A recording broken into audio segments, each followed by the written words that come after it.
Hello, my name is Llewellyn Lewis, and I want to ask you all a simple statement. Power. We all want it, we all wish we had it. That's exactly what I'm going to be addressing today in Robert Greene's book, The 48 Laws of Power. I'm going to give a simple summary of some of the laws and some examples of the laws. These laws heavily relate to Power, Chapter 3, Self-Concepts, and Chapter 12, Power Concepts. First, I'm going to start with Law 4, and then we'll do Law 5, and lastly, I'm going to do Law 3. So first is Law 4, say less than necessary. So I learned the power of saying less.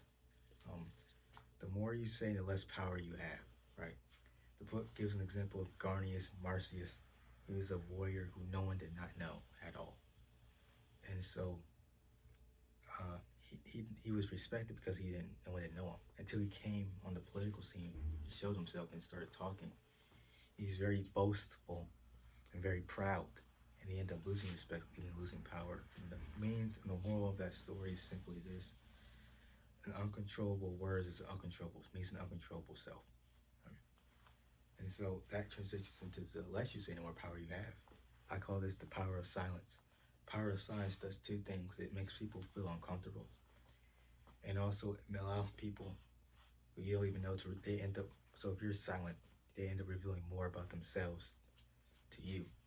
And so and the reason why this works is because power is simply a game of appearance, right? It's all about appearance. And so when you're silent, you're naturally more powerful than other people because you're silent, you talk less.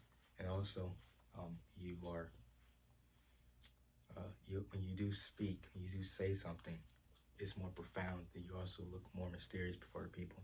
This connects really well with Chapter 3's Looking Glass theory, right? Looking Glass theory is when people interact with people, we know ourselves through interaction with other people. And so when you are silent, you basically don't do that. They can't know how you're thinking about them, meaning they cannot know about themselves. It can really ruin people's self-esteem. And it also connects with nonverbal power messages. Silence speaks 1,000 words, right? The next law is Law 5. So much depends on reputation guarded with your life. I learned the power of reputation, and that reputation is very valuable. The book gives an example of a guy named Chuko Lang. He was known as the Sleeping Dragon. His reputation struck fear in many people. And with reputation, there's the social image, right? Us as human beings, appearance is the basis of our judgments, of all of our judgments, right? And so reputation helps protect your image, or protects you. It helps protect you in ways that it allows you control how the world judges you. It also allows people not to really know who you are, not to really know who you really are. There's also ways of attacking reputation. There's two ways. There's doubt. The first tactic is doubt. You can doubt people's reputation and make them lose credibility. And the second tactic is false hypnotism. When you have reputation and you demean someone else's, which end up strengthening yours, right? These two heavily connect with Chapter 3 of self-concepts, with self-esteem and Looking Glass theory. Self-esteem, I believe that your reputation affects how you see yourself, and also your reputation also affects how others see you, which plays heavily also with Looking Glass theory. Lastly, we have Law 3, which conceal your intentions.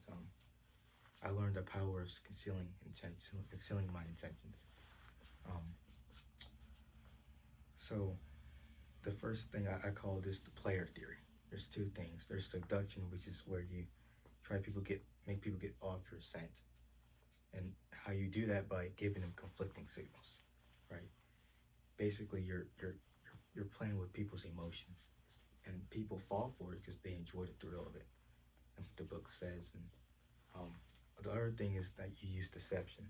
You give a false sincerity to people, and with that false sincerity, and it allows you to use a smoke screen.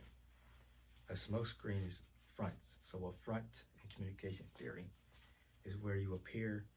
It's like a mask. Like you give a front of how you want people to view you in society and social interactions. So you may have a different front with your friends compared to your family, right? also, another way to use a smoke screen is to blend in with the crowd. Right? The reason why this works so well because it abuses human nature. Human nature, we naturally trust appearances, and we also mistake um, sincerity for honesty. This heavily is connected with chapter 12, the power in the person. For one, you have to have a lot of charisma to give off a false sincerity to people, but also it also makes you develop a fake credibility because of your false sincerity. They don't know. They will immediately see you as credible, which allows you to use a smoke screen to deceive them and have power over them. Um, so yeah, those were the three laws that I chose. So now we're gonna go how these laws applied to my life. I'm gonna use my high school career, my high school life, not my current life in college. I'm a Christian. So in high school, I gotta say there is definitely power in silence, reputation, and concealing your intentions. The first one, the power of silence. I was a naturally quiet person, so I naturally people respected me and also were intimidated by me for no reason. And so because of that, I ended up being really popular because of that, right? And that goes heavily deep into reputation because I was popular. I was also smart. I got straight A's, and the teachers trusted me. They didn't think much about me. If I get in trouble, they would usually give me a pass usually because of my behavior.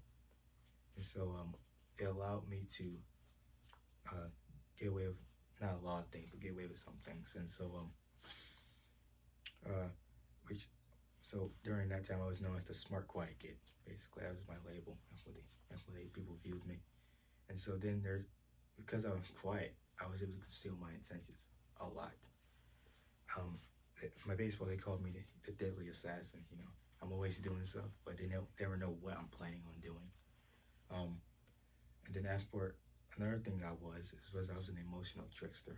I would trick women's emotions and use seduction and basically toy with their emotions, pull their emotions one way, and then change it to a completely different direction, right? And so that's what I did in high school, and that stuff worked. They kept coming back and back because they enjoyed the thrill of it. Now I'm gonna end this on a powerful note. Robert Greene's 48 Laws of Power give unique ways of power through manipulation. These three laws are examples of subtle power. The law of saying less, the law of reputation, the law of concealing your intentions are very effective. And I want to end this note. True power is a way of appearance and action. Thank you.